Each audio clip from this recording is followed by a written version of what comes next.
चॅनलला लाईक करा, शेअर करा आणि सबस्क्राइब करा। 271 चंदगड विधानसभा मतदारसंघातील काँग्रेसच्या कार्यकर्त्यांची ही बैठक ज्यांनी ही बैठक आयोजित केली ते या चंदगड विधानसभा मतदारसंघाचे ज्येष्ठ नेते आदरणीय गोपाळराव पाटील साहेब आणि ज्यांनी निमंत्रण म्हणून काम केले ते आदरणीय या ठिकाणी या ठिकाणी संभाजीराव शिरोलीकर साहेब, त्याचबरोबर उपस्थित व्यासपीठावर लापीपट साहेब आणि सन्माननीय सर्व व्यासपीठ। मी सुद्धा चंदगड विधानसभा मतदारसंघाचा इच्छुक आहे, म्हणून मला या ठिकाणी सगळ्यांच्या नेत्यांच्या बरोबर बोलण्याची या ठिकाणी संधी दिली गेलेली आहे। साहेब, आपल्याला सांगायचं आहे की 2009 साली चंदगड विधानसभा मतदारसंघाची स्थापना झाली। 2009 साली आपण या ठिकाणी चंदगड विधानसभा मतदारसंघातून जलसुराज्य पक्षाच्या तिकिटावर लढला, आपण थोडक्यात मदत पडला, पण जरी पडला असला तरी तुम्ही सर्व सामान्यांच्या नाळ जे आहे ती टिकवायचं काम तुम्ही या ठिकाणी केलेलं आहे। त्याचबरोबर 2014 साली या ठिकाणी आदरणीय आपी पाटील साहेब चंदगड विधानसभा मतदारसंघात,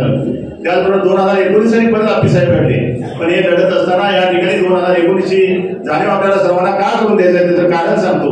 की कारण ज्या वेळेला चंदगड विधानसभा मतदारसंघाची निवडणूक लागली त्यावेळेला राष्ट्रवादीमध्ये आदरणीय संध्यादेवी रुपेकर मॅडम लढायला तयार नव्हत्या आणि या लढायला तयार नसताना या ठिकाणी राष्ट्रवादीकडे उमेदवार नव्हता। उमेदवारी या ठिकाणी आदरणीय एम जे पाटील साहेबांनी सुद्धा या ठिकाणी मतदारसंघातून मागितली होती, पण त्यावेळेला एक विचार असा आला पाटील साहेबांच्याकडे की काही केलं आपल्याला ही सीट आणायची आहे, ही आपल्या आघाडीची सीट आहे आणि ही आली पाहिजे, ही भूमिका आदरणीय भट्टी साहेबांनी ठरवली आणि कदाचित काँग्रेसचा समन्वयक असणारे आदरणीय आत्ताचे आमदार राजेश पाटील साहेब यांना या ठिकाणी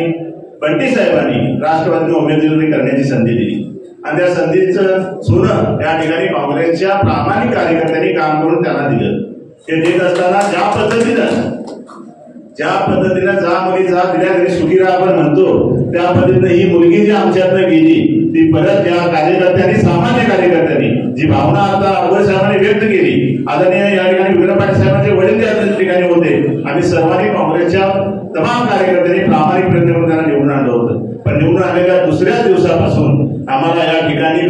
जी भावना किंवा जी काही भूमिका आमच्या विरुद्ध घेतली ती अतिशय वाईट होती। हे घेत असताना साहेब मी जसं म्हटलं जा मुली जा दिल्या घरी सुखी राहा, ती मुलगी दिल्या घरात सुखी राहिली सुद्धा आम्हाला काय वाईट वाटून घ्यायचं नव्हतं। ती मुलगी त्या घरात सुद्धा पळून गेलेली आहे आणि ती आता तिसरीकडे संसार मांडलेला आहे। त्या मुलगीचा संसार